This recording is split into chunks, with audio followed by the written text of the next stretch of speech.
I'm Randall Boston with Boston Integrity Financial Services, and I help business owners that are planning for retirement, trying to minimize their taxes, and planning for the succession of their business through exit planning or even a potential sale. So for those of you that are starting business for the very first time, you might be going out on your own as a sole proprietor, which means that you're going to be probably paying self-employment taxes. That's something that catches a lot of people off guard, and you need to pay attention to it.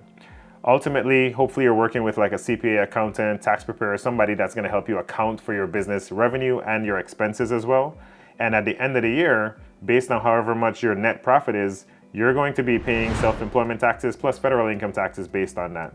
People know that they have to pay taxes generally, but they're not prepared for that self-employment taxes. And that's something that I see a lot of business owners get wrong.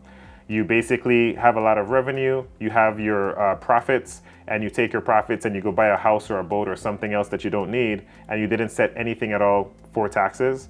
Understanding what your tax situation is, how you can minimize your taxes, and how much money you need to set aside to pay your taxes by the end of the year. All super important things that we help our clients.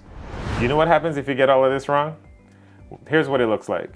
You had a successful year, you made some profits, you go to file your taxes in January through April, and you find out that you actually owe the IRS $30,000 to $40,000, of which you don't have in your bank account. And now you're scrambling to try to set up an installment plan with the IRS, and now you have debt and you owe back taxes to the IRS. That's what happens when this goes wrong.